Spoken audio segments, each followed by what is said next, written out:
Welcome to this ICF Slalom podcast episode, part of the series running until the Paris 2024 Games. We bring you the inside stories from around the globe from the people who make canoe slalom so special. Here's your host, John Gregory. Thanks for joining me for this special series of daily ICF Slalom podcast episodes from the Lee Valley World Championships. One short episode each day will recap on the day's events and what to expect the next day. For this fourth episode, I'm joined again by a plethora of guests: Leibfarth from the USA, Doria Vilarrubla from Andorra, Mallory Franklin from Great Britain, Sideris Tasiadis from Germany, Benjamin Savsek from Slovenia, plus Danielle Momenti, Marc, Domenjo and Maslin. A thrilling day of semi-finals and finals in women's and men's canoe. In the C1 women, 9 countries made the final and accordingly each secure a quota spot for Paris. I spoke first to Leibfarth and then Doria Vilarrubla, who was the fastest in the semi-final. Okay, Evie, congratulations. That's very nice to go in second qualifier for the semi-final and ahead of Jess and Elena. Yeah, it's super exciting. I was really happy with my run. I set out and I was just, trying not to think about the pressures or anything and just paddle how I paddle, and I had a lot of fun out there, but yeah. Okay, well that should give you a lot of confidence going into a final. Yeah, for sure. I think that paddling in the final is such a mental game, so I'm excited to just chill between runs, watch some paddling, learn from what the other girls did out there, and then just give it my all for the final. Okay, well good luck this afternoon. Thank you so much. You are leading at the moment. Andrea is the only boat remaining to come down. Yeah, I managed to put a really good run under the pressure I had, and I'm super happy to have made it here now today. Well, congratulations. I mean, there was one touch, so I guess there's still time on the board. Yeah, of course, but it's a tricky course. All the girls have had mistakes, so it's going to be a tough final, I would just say. Well, that must give you a lot of confidence to be going in at the top of the leaderboard. Yeah, it's always a challenge to start the last one in a final, but yeah, it's something you can always learn from, and it's really good to be so there. You're going to be last boat off in the final? Yeah. Is that good? Yeah, it's perfect. If you're 10th, 9th, 2nd, 1st, it doesn't matter. Okay, well, the best of luck for the final. We will be watching. It's going to be very exciting, and I guess by making the final, you've also booked a spot for Andorra for Paris. Yeah, I would say so. From my understanding. Nothing changes, it should be like this, yeah. Okay, well, good luck this afternoon. Thank you so much. In C1 men, 8 countries made the final and accordingly each secure a quota spot for Paris. The rest is more complicated. I spoke to Sideris Tasiadis, who finished third in the semi-final behind Benjamin Savsek and Poland's Gregory. So Sideris, I mean, you've come into to Lee Valley as a reigning world champion. Yeah. Actually, we've had 7, I think, different world champions in C1. So lots of competition. Was that semi-final run good enough? I think my semi-final run was good enough now for the finals. It is very hard and close. The position about everybody is pushing a lot, and I think from 1st to 10th it will be 2 seconds difference. I think it will be a hard fight also in the final. So I mean, you took silver back in London 2012. Yeah. It seems a lifetime ago now. But yeah, I mean, you've had a lot of success at this course over the years. A lot. It will be a nice atmosphere to race again here in Lee Valley. Lee Valley is always a special place for me, and the memories also, because here was my biggest result and goal, and I want to keep these memories on me to have more motivation about the sport. Okay, well, we hope to see you in finals this afternoon. Good luck. Thank you. We then advanced to final runs at 3-minute intervals. The Lee Valley crowd celebrated Britain's Mallory Franklin taking a home win. I chatted with Mallory at the finish. So you're becoming a bit of a regular on this podcast. You are now a double world champion, 6 years after Poe. That must be a nice way to kind of stamp your authority that you're on form. Yeah, to some extent. I think it probably benefits a little bit from it being a home course, and I feel like I'm quite calm on this course, and I quite enjoy it and know the water quite well, and I think that allows me to have that freedom in a final. It was tough to get here. I don't think I really, obviously had a few struggles in my heats, even though I placed well. Nearly falling in this third gate wasn't ideal, but no, I'm really happy with it, and it's really cool to do it in front of the home crowd and to have the support there is awesome. Can you enjoy a final? Yeah, I think so. I think this race, with everything else that's on it, with Olympic quotas, part of our Olympic selection and part of our senior selection, there's a lot on it, and I think once I made the final I kind of got to let go of a lot of that tension. Even though Kim was there as well, it kind of just, I think it's like that final was a big thing, so I think then I was able to just go canoeing and enjoy my run and just try and start reasonably calmly. Not that I fully managed that again, because maybe I should just stop trying to do that, because it always goes badly. But a lot of the run was really good, and I'm really proud of it, and kept it contained and kept it clean, which was really important. Okay, we had a lot of hometown support on the banks. Yeah, for sure. There's a lot of people out there, a lot of kids, and you can definitely hear it. So as you pull out the last up, you can hear the amount of noise, and it definitely drives you to just push that little bit harder and get through the finish line as quick as possible. Okay, but your week's not over. No, there's still a lot of racing left. Kayak tomorrow, which I'm looking forward to. I didn't have the best time in heats. Struggled a bit with probably the course being a little bit simpler, and struggled a bit with that. But I'm looking forward to getting out on this. It's a bit more technical, probably a little bit more to my strengths. But we'll see what happens. I think no matter what, I know that I've succeeded this race, and then kayak cross on Sunday, which should be fun. But okay, but you're going to be one of the early boats off in the semi-final tomorrow. Is that a good thing? Potentially. I think I'd probably benefit from having done C1 today and experienced the course. It doesn't feel that bad that I'm going off early, and maybe it'll be a bit quieter so I can focus on myself a bit better and just try and deliver a solid run. But I think no matter what happens, I'll just try and do my best, try and enjoy my racing and see what comes out of it. Okay, well, enjoy being a double world champion. Thank you very much. Congratulations. Thank you. 2017 world champion Benjamin Savsek continued his excellent form. I spoke to him just before prize giving. Yeah, congratulations. I mean, you'd won the semi-final, but with a touch, and then gone a little bit quicker in the final.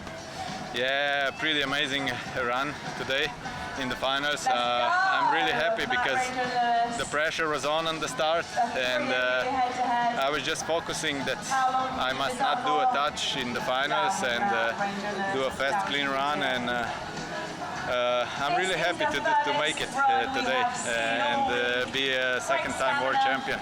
Yeah, I know. Actually, the first double world champions, I think, since David Florence, which was here back in 2015. But on top of your Olympic title as well, yeah, it's an important race to come out top. Yeah, it was also, that's why it was more important, because this was also the Olympic. We need to catch the Olympic spot, so the pressure was on, and I'm really happy to make a really good result here on this race, which one was really important also for the next season when there are Olympic games. Okay, well, it's also a pleasure for us to see you paddling at your best, which was a tremendous run. Yeah, it was a tremendous run. I was just going for the fastest line, and I'm really happy to once again. Okay, well, enjoy the medal ceremony and the celebrations afterwards. Benny, congratulations. Thank you again. Thank you. Picking up on some of the stories today, I was able to chat with Danielle Momenti, Marc Domenjo and Amber Maslin. Danielle, you're no stranger to being on a podium at Lee Valley 11 years ago now, since London Olympics. Must be nice to see Paolo on the podium in C1. We work for this race, of course, as the most important of the 4 years before the Paris 2024, and we work with I think the right advice from me, that I know the place and I know what to do to be fast here. Okay, well, you've also been a world champion yourself.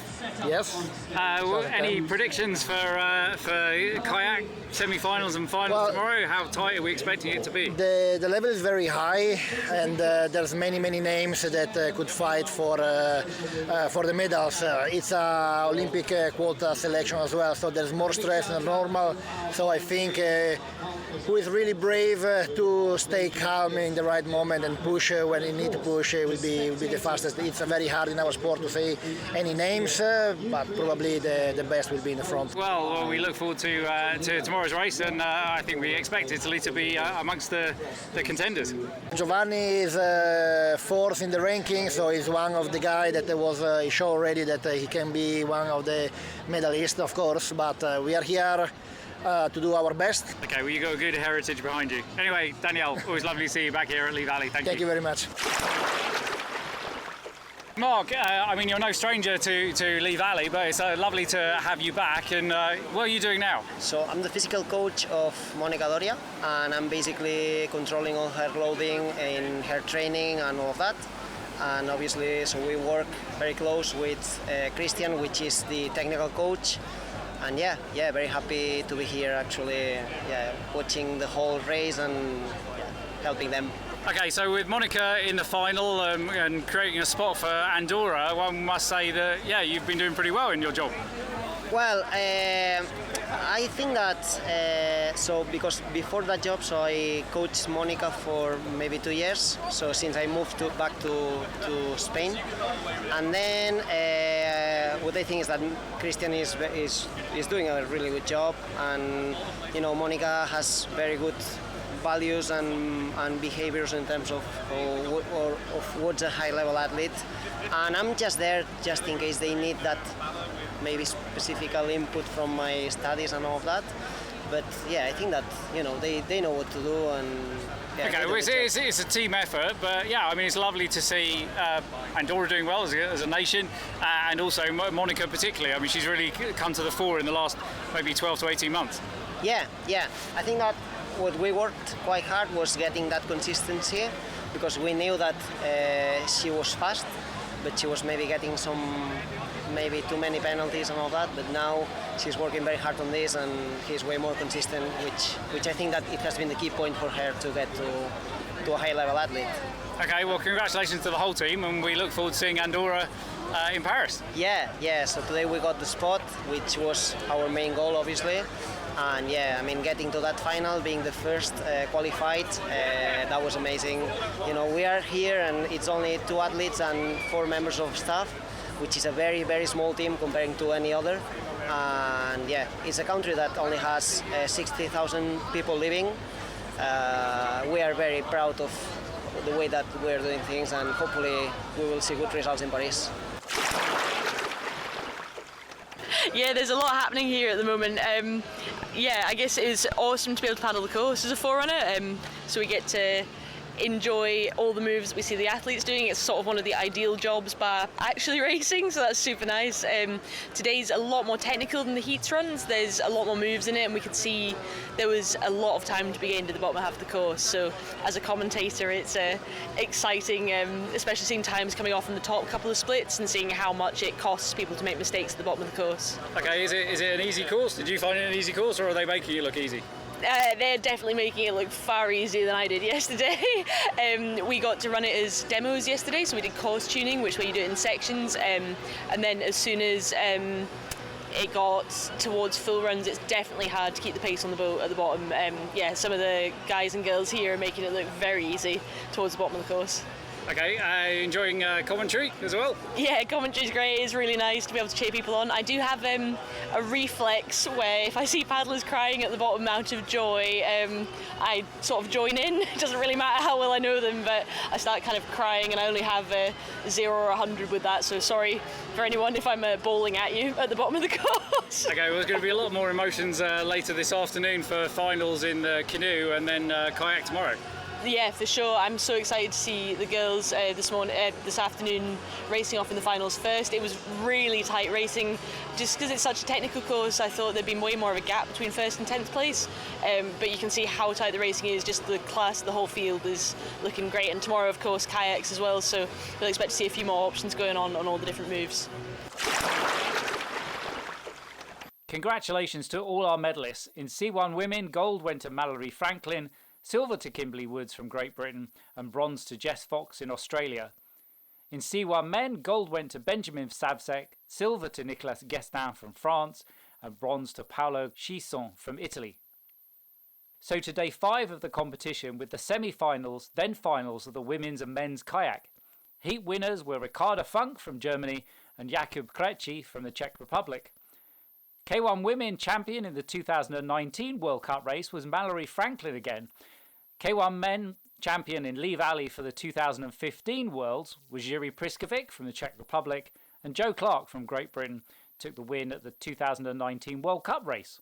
So talk to you tomorrow when we will know the new 2023 World Champions in women's and men's kayak, plus a preview of the kayak cross on Sunday.